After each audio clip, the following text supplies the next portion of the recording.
Hello students, welcome to CBSE प्रैश। So we have completed real numbers in earlier videos और अब आपकी बारी है कि पॉलिनोमियल्स पढ़ी जाए। ठीक है, so without wasting any time let's begin.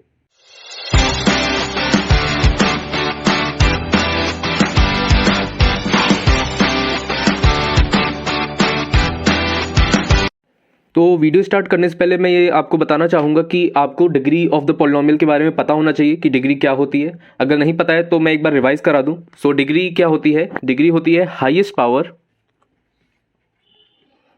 Power of the variable in a polynomial. जैसे कि मान लीजिए हमारे पास लिखा हुआ है x की power 9 plus 7x square plus 2, ये लिखा हुआ है। तो इसमें हाईएस्ट पावर कितनी है? x की पावर 9 है। ठीक है, तो इसमें पावर इसकी कितनी है? 9। सो इसकी डिग्री कितनी हो जाएगी?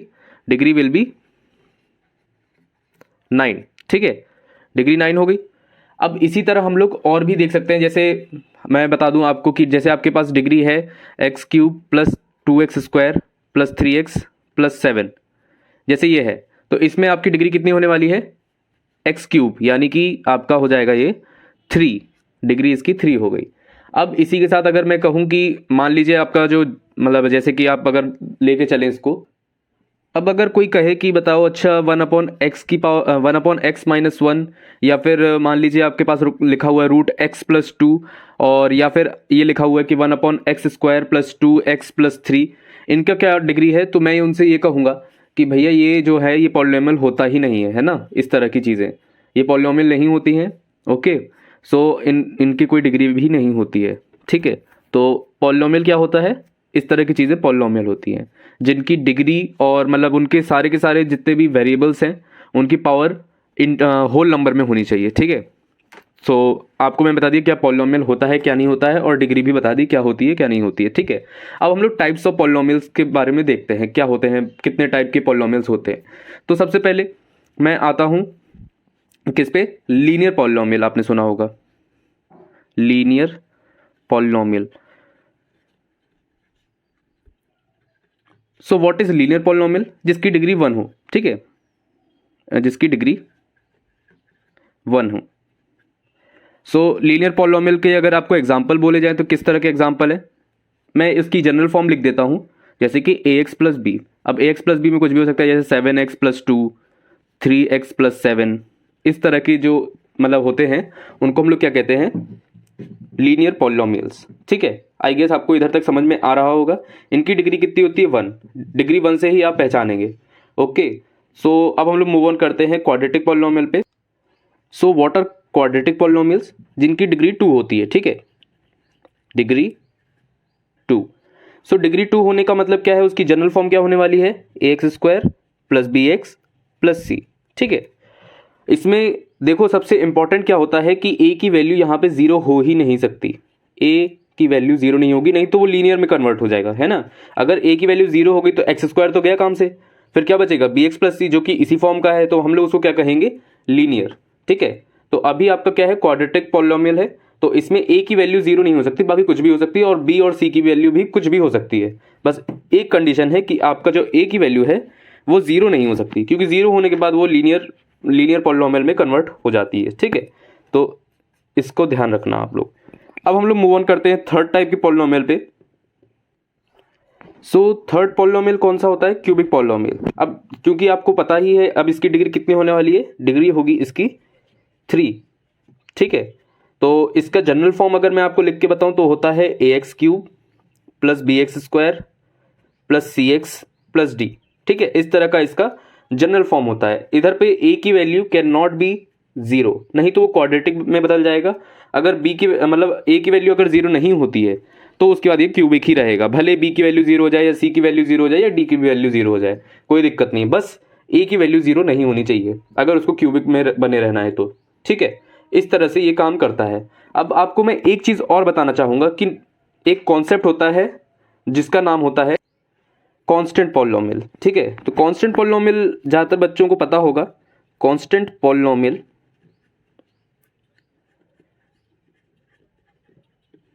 अब इसकी डिग्री अगर कोई पूछे तो मैं बोल दूंगा कि इसकी डिग्री कितनी होती है? 0। ठीक है, डिग्री 0। तो इसमें किस तरह का होता है ये इसका जनरल फॉर्म, कोई भी आप नंबर ले लीजिए इंटीजर, वो आपका कांस्टेंट पॉलिनोमियल में आ जाएगा, क्योंकि इसकी वैल्यू कभी चेंज ही नहीं होती है ना। अगर 2 है तो 2 ही है, 3 है तो 3 ही है, इस तरह से ये काम करता है। अब हम लोग एक नए कॉन्सेप्ट की तरफ बढ़ते हैं और उसके बारे में आपको बताता हूँ। सो जैसे कि मैं ले लूँ 6x³ plus 2x² plus 3x plus 7, मान लो 7 ले लेता हूँ इसको, इक्वल्स टू px। ठीक है, ये ले लिया और मैं बोलूँगा कि इसमें लेट, अब हम लोग x की वैल्यू क्या डालने वाले हैं, मान लो 1 डालने वाले हैं। तो यहाँ पे मैं ऐसे लिखूंगा इसको, p1 इक्वल्स टू, अब x की जगह आप 1 डाल दीजिए, तो 6 इंटू 1 का क्यूब 1 होता है, इंटू 1 प्लस 2 इंटू 1 का स्क्वायर 1 होता है 1, प्लस 3 इंटू 1 प्लस 7। तो ये टोटल कितना हो जाएगा, 6 प्लस 2 8 प्लस 3 प्लस 7 कितना हो जाएगा आपका 18। ठीक है, p1। तो ये किसकी वैल्यू हो गई, पॉलिनोमियल की, कहाँ पे, x इज इक्वल्स टू 1 पर। तो इसको क्या कहते हैं, value of polynomial at x is equals to 1। अब इसी को मैं जनरलाइज कर दूं तो जनरलाइज करने पे हम लोग क्या बोलेंगे, जैसे मान लो मैंने x की जगह k डाल दिया, x is equals to k।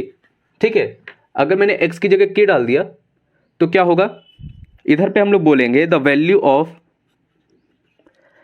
Value of px at x is equals to k।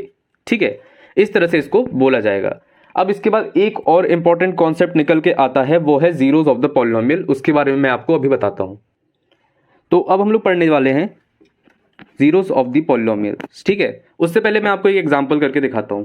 कौन सा एग्जांपल है, आप लोग भी नोट कर लीजिए। जैसे कि हम लोग के पास लिखा हुआ है x² माइनस 3x माइनस 4, मान लो ये लिखा हुआ है। ठीक है, अब आपको इसकी वैल्यू फाइंड करनी है x बराबर 4 पर। मान लीजिए 4 पे आपको इसकी फाइंड करनी है, तो क्या करूंगा मैं, इसमें 4 की वैल्यू रखूंगा x की जगह, तो 4² माइनस 3 इंटू 4 माइनस 4। तो अगर आप इसको सॉल्व करें तो 16 minus 12 minus 4 which is 16 minus 6 which is 0। तो यहाँ पे x इज इक्वल्स टू 4 रखने पे इसकी वैल्यू 0 आ गई। मान लीजिए आप x बराबर -1 रखते हैं। ठीक है, x बराबर -1, तब भी इसकी वैल्यू कितने आने वाली है, 0। मैं आपको करके दिखा देता हूं। जैसे -1 का स्क्वायर होता है 1, माइनस माइनस प्लस, तो +3 माइनस 4, तो 4 माइनस 4 विच इज ऑल्सो 0। तो x बराबर 4 और x बराबर -1 पे इस पॉलिनोमियल की वैल्यू 0 आ रही है, इसीलिए x is equals to 4 and x is equals to -9 को हम लोग जीरो ऑफ द पॉलिनोमियल कहेंगे। क्या कहेंगे, 4 and -1 are zeros of the polynomial. इस पॉलिनोमियल के जीरोज कौन कौन है, 4 और -1। अंडरस्टूड। अगर आपको अभी भी समझ में नहीं आया तो मैं एक एग्जांपल और ले लेता हूं। जैसे कि मान लीजिए मेरे पास लिखा हुआ है x² प्लस 3x प्लस 2, मान लीजिए ये लिखा हुआ है। मैं क्या करूंगा, इसमें डालूंगा -1। ठीक है, -1 डालने पे क्या होगा कि -1 का स्क्वायर होता है 1, तो 1 प्लस 3 इंटू -1, तो ये हो जाएगा -3 प्लस 2, तो हो जाएगा 3 माइनस 3 विच इज 0। ठीक है, इधर पे 0 आ गया। अब मान लो मैं इसमें डालता हूं -2, तो -2 डालने पे क्या होगा, -2 का होल स्क्वायर होता है 4, तो 4 -2 इंटू 3 -6 प्लस 2, तो ये हो जाएगा आपका 6 माइनस 6 विच इज ऑल्सो 0। ठीक है, तो इस तरह से आपका क्या हो गया कि ये भी 0 आ गया। तो मैं क्या कहूंगा, क्योंकि इन दोनों पे इसकी वैल्यू 0 आ रही है, तो -1 and -2 sorry 1 and -2 are zeros of the polynomial. ठीक है, क्या क्या बोलेंगे, -2 and -1 are zero of the polynomial. एक मिनट रुकना। तो इस तरह से हम लोग जीरो ऑफ द पॉलिनोमियल को फाइंड करते हैं। आई थिंक आप लोगों को अब अच्छे से समझ में आ गया होगा। अब जैसे कि मैं आपको एक लीनियर पॉलिनोमियल दे देता हूँ। मान लीजिए देता हूँ मैं 2x प्लस 3। मैंने कहा बताओ इसका जीरो ऑफ द पॉलिनोमियल क्या होगा। तो इसका जीरो ऑफ द पॉलिनोमियल आपको क्या करना है, इज इक्वल्स टू 0 रखना है। तो x इज इक्वल्स टू -3/2, ये आपका आ जाएगा जीरो ऑफ द पॉलिनोमियल। क्या करना है, x को एक ही तरफ रखना है, बाकी जितनी भी चीज़ें हैं उसको उस तरफ भेजना है। और आपका जो क्या कहते हैं क्वाड्रेटिक होता है, ये आप क्वाड्रेटिक इक्वेशन में शायद सीख चुके होंगे या सीख रहे होंगे। क्वाड्रेटिक इक्वेशन में हम लोग इसको फाइंड करना जानते हैं, कैसे इसके zeros of the polynomial find करते हैं। क्या करते हैं, 20 से फैक्टराइज कर देते हैं, और भी कई तरह के श्रीधराचार्य वगैरह सब यूज कर सकते हैं। ठीक है, तो ये आपका हो गया zero of the polynomial. Okay, so आपको एक चीज़ और बता दूं कि किसी भी पॉलिनोमियल की जो मतलब नंबर ऑफ जीरोज हैं वो किस पे डिपेंड करते हैं, उसकी डिग्री पे डिपेंड करते हैं, ठीक है। उसकी डिग्री पे उसके पॉलिनोमियल्स के नंबर ऑफ जीरोज डिपेंड करते हैं। मान लीजिए उसकी डिग्री 2 है, तो एट मैक्स उसके कितने जीरोज पॉसिबल हैं? 2।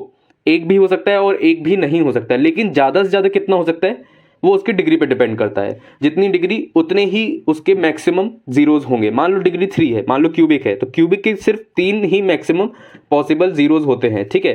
मान लो क्वाड्रेटिक है, तो उसके 2 ही पॉसिबल जीरोज होते हैं एट मैक्स। मिनिमम 0 भी हो सकते हैं, कोई भी पॉलिनोमियल मतलब कोई भी आपका 0 ना हो सकता है, लेकिन एट मैक्स कितने होते हैं? 3। मान लो लीनियर है तो एट मैक्स 1, ठीक है। इस तरह से हम लोगों का जीरोस काम करता है। अब किसी भी क्वाड्रेटिक इक्वेशन की अगर मतलब किसी भी पॉलिनोमियल की अगर आपके पास ग्राफ दिया हो तो भी आप लोग उसको फाइंड कर सकते हैं कि कितने जीरोस होंगे।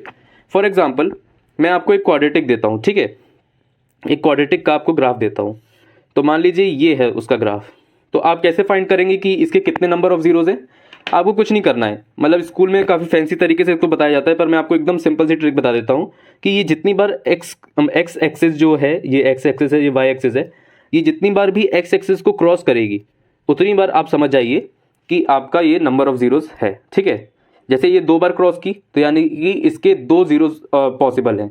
मान लो एक और मैं आपके पास ग्राफ बनाता हूँ, एक ग्राफ ये भी, ठीक है। तो इस ग्राफ में आप देख रहे हैं कि एक जगह बस जस्ट टच किया हुआ है, तो मैं क्या कहूँगा कि भाई इसके सिर्फ एक ही पॉसिबल जीरो है, ठीक है। इसके 2 नहीं है, इसका सिर्फ एक है। मान लो आपके पास ग्राफ एक और दिया हुआ है, मैं इधर बना देता हूँ। मान लो दिया हुआ है कुछ इस तरह से। अब क्या है, ये किधर पे भी टच नहीं कर रहा है, तो मैं क्या कहूँगा इधर मतलब ये कहीं भी इसको टच नहीं कर रहा है, तो मैं क्या कहूँगा इसको कि देयर इज नो जीरो, मतलब इसका कोई zero of the polynomial possible ही नहीं है, ठीक है। No zeros, okay. तो इस तरह से काम होता है। मान लो आपके पास मैं और ग्राफ्स आपको दिखा देता हूं, तो आप सबसे पहला ग्राफ देखिए। आपके सबसे पहले ग्राफ में आपको दिख रहा होगा कि एक ये इधर पे क्रॉस कर रहा है, यहाँ पे क्रॉस कर रहा है, यहाँ पे क्रॉस कर रहा है। तो मैं क्या कहूँगा कि इधर पे जीरो ऑफ द पॉलिनोमियल कितने हैं? 3। इसको मैं देखूंगा कि तो एक इधर क्रॉस कर रहा है, इधर पे टच कर रहा है, तो यहाँ पे सिर्फ मैं 2 ही गिनूंगा, ठीक है। तो क्या कहूँगा इधर पे number of zeros of the polynomial कितने पॉसिबल है? सिर्फ 2। अब नेक्स्ट वाले ग्राफ पे चलते हैं। तो नेक्स्ट ग्राफ कुछ इस तरह से दिया हुआ है, तो मैं कहूँगा कि भाई इधर ही पे एक ही बार ही इसको क्रॉस किया हुआ है, तो इसका number of zeros of the polynomial कितने हैं? 1, ठीक है। अब इसके बाद लास्ट ग्राफ पे चलते हैं, तो लास्ट ग्राफ देखते हैं। ये रहा आपका लास्ट ग्राफ। तो इसमें आप देखो तो 1 2 3 4 5 और एक बार टच कर रहा है, तो 6। तो कुल मिला के 1 2 3 4 5 6 बार ये अगर एक्स एक्स को क्रॉस या टच कर रहा है, तो मैं क्या कहूँगा कि इसके number of zeros of the polynomial कितने हैं? 6। तो इस तरह से आप किसी भी ग्राफ को देखकर आप उसके number of zeros of the polynomial पता कर सकते हैं। आपका एक्सरसाइज 2.1 जो है वो इसी पे प्योरली बेस्ड है, तो आई थिंक अब आप वो सॉल्व कर सकते हैं, ठीक है। बाकी कल हम लोगों को आगे का पढ़ेंगे अगले लेक्चर में। तब तक के लिए लाइक सब्सक्राइब एंड शेयर करिए और कमेंट करिए, ओके। तब तक के लिए जय हिंद।